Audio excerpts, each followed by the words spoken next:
देना है। आज मेरे राम जी आए, माँ ने सारी बात बताई और राम जी हंस पड़े, प्रसन्न हो गए। और राम जी ने आज कैकेयी अम्बा को जननी कहकर संबोधित किया। देखो हिंदी साहित्य में जननी कैसे कहते हैं, जो जन्म देती है। जन्मदात्री को जननी कहा जाता है। तो राम जी को जन्म किसने दिया? मां कौशल्या ने दिया। लेकिन कैकेयी जी को जननी क्यों कहा? चिंतन करिए। क्योंकि राम जी को जन्म देने वाली जन्मदात्री श्री कौशल्याम्बा है, लेकिन राम राज्य की जननी कोई है तो कैकेयी अम्बा है।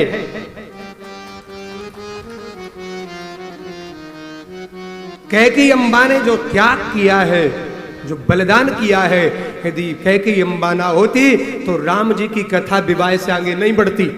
जो बढ़ती बताइए, यदि कैकेयी अम्बा ना होती तो राम जी की कथा हम विवाह के आगे जानते ही नहीं, विवाह तक ही सीमित हो जाती। बस ये कथा आगे किसने बढ़ाई? मां कैकेयी ने बढ़ाई। राम राज्य किसके द्वारा आया? मां कैकेयी के द्वारा आया। और राम राज्य आज मांगा जा रहा है तो उसके पीछे भी मां कैकेयी का त्याग है, उनका आशीर्वाद है। इसलिए आज राम जी ने मां कैकेयी को जननी कहा। सुन जननी सोई सुत बड़ भागी, और जो भी तुमात बचन अनुरागी। तनय मातु पितु पोषणहारा, और दुर्लभ जननी सकल संसार। हे मां, वो बालक बड़भागी है जिसे अपने माता पिता की आज्ञा करने का, सेवा करने का अवसर मिल जाए। अच्छा, है भाग्यशाली कि नहीं? जिस माता पिता की सेवा करने का अवसर बालक को मिल जाए वो भाग्यशाली है, बड़भागी। कितने बालक हैं जो माता पिता का जन्म लेते ही कई बार माता पिता से बिछुड़ जाते हैं। और माता पिता की कीमत क्या होती है? क्या? जब माता पिता बालक से दूर हो जाए तब पता चलता है कि माता पिता की कीमत क्या है। भले आज के नौजवान अपने आप को बुद्धिमान माने, समझदार माने, लेकिन ये सत्य है कि माता पिता का त्याग है कि तुम इस धरातल पर डोल रहे हो। और उस मां ने तुम्हारे लिए अपनी जवानी खत्म कर दी, तब तुम आज जवान हुए हो। उसकी जवानी गई तब तुम्हारी जवानी आई है। तो सही मायने में तो माता पिता की जवानी मानो तुम्हें उधार मिल गई है, तब तुम चमक रहे हो। आज राम जी ने कहा, तने मात पित तोषण हारा, दुर्लभ जननी सकल संसार। हे मां, और बड़ी प्यारी बात कही है कि मुनि गण मिलन बिसेखि बन, सबहि भांति हित मोर, तेहि महापितु आयस बहुर, संबत जननी। राम जी ने 3 बार कैकेयी अम्बा को जननी जननी जननी कहकर संबोधित किया है। कितनी प्रसन्नता है। एक व्यक्ति किसी व्यक्ति को धन्यवाद 1 बार देगा, 2 बार दे, 3 बार देना मतलब बस उससे कुछ नहीं है, पराकाष्ठा है, प्रेम की पराकाष्ठा। राम जी आनंदित हो गए। हे मां, तुमने बहुत बड़ा त्याग किया है, इसलिए मैं आज से तुम्हें अपनी जननी मानता हूं। और राम जी तैयार हुए। राम जी ने एक बार पूछा, मां और कोई मेरे से अपराध हुआ है?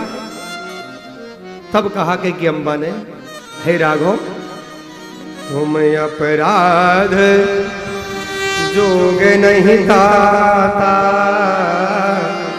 क्या तुम अपराध है जोग नहीं ताता, जननी जनक बंधु सुखदाता। ध्यान ध्यान। हे राम हो, हे राम जी, तुम्हारे जीवन में अपराध ये संभव ही नहीं है। आपकी डिक्शनरी में वर्ण ही नहीं है कि आपके द्वारा अपराध हो जाए। ये राम जी का चरित्र है। राम जी के द्वारा किसी का अपराध नहीं हुआ और फिर भी राम जी को शत्रु माना। ऐसा नहीं कि राम जी ने अपराध नहीं किया तो शत्रु नहीं बने। राम जी ने अपराध नहीं किया फिर भी राम जी के शत्रु बने। आज राम जी यहां से निकले, यद्यपि अवध की माताओं ने कैकेयी जी को बहुत कुछ कहा, अपशब्द भी कहे, लेकिन जब राम जी पहुंचे मां कौशल्या के पास तो मां ने कहा, ओ पुत्र आओ बैठो, थोड़ा जलपान कर लो। पुत्र क्योंकि ऋषि आएंगे, ब्राह्मण आएंगे, वेद की बड़ी बड़ी ऋचाओं को उच्चारण होगा, समय लगेगा, तो जलपान करो। 4 घंटे 5 घंटे लग सकते हैं अभिषेक होने में। अब राम जी की शब्द रचना देखिए। राम जी कह रहे हैं, हे मां, अच्छे बताओ मां राजा का पद बड़ा है कि युवराज पद बड़ा है? मां बोली, बेटा बड़ा तो राजा का ही पद है। तो बोले, अब मुझे युवराज नहीं, मुझे राजा का पद मिल गया है। तो मां ने कहा, पुत्र कोई वाद्य यंत्र नहीं बज रहे? कहीं पर कोई वाद्य यंत्रों की आवाज नहीं आ रही है? कहीं सहनाई नहीं बज रही है? कहीं कोई घंटा घड़ियाल नहीं बज रहे हैं?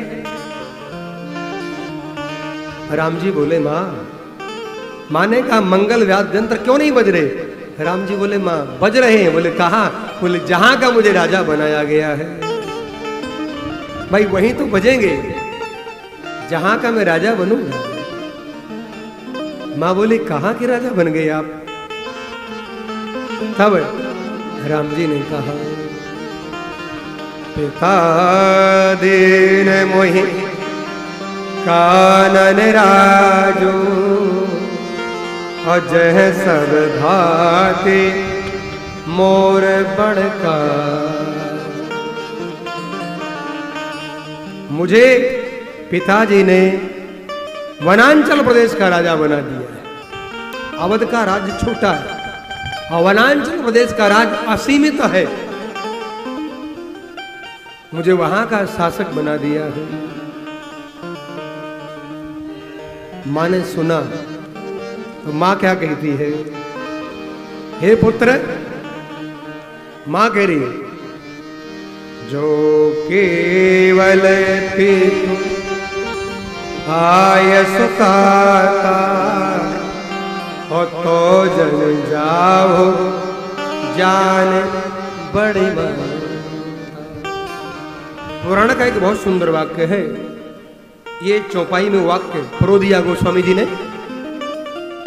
पुराण में लिखा है कि मां का अधिकार बालक के ऊपर, संतान के ऊपर पिता से 10 गुना ज्यादा होता है। उसी बात को मां ने कह दिया कि तो जन जाओ जान बड़ी माता। यदि पिताजी की आज्ञा है तो मेरा अधिकार ज्यादा है, आप रुक जाए। लेकिन आगे मैंने कहा, जो पितु मात कहूं बन जाना, तो कानन सत अवध समान। यदि माता पिता दोनों की आज्ञा तो आप वन में चले जाए। और वनांचल प्रदेश 100 अवध के बराबर है, मां कह रही है। मां ने कहा कि बड़ भागी वन अवध अभागे, और जो रघुवंश तिलक तुम त्याग। हे राघव, ये वनांचल प्रदेश आज भाग्यशाली हो गया, उसका भाग्य उदय हो गया और अवध का भाग्य फूट गया। जहां जिसके जीवन में राम जी आ जाए, वो गरीब हो अमीर हो, छोटा है बड़ा है, कोई भी है, जिसके जीवन में राम जी की भक्ति, राम जी का प्रेम आ गया, वो भाग्यशाली है और बहुत श्रीमंत है, बहुत पदो प्रतिष्ठा है, लेकिन राम जी से दूर है तो फिर अभागी है। आज अवध अभागी हो गया। मां ने कहा कि जाओ, हे राघव जाओ,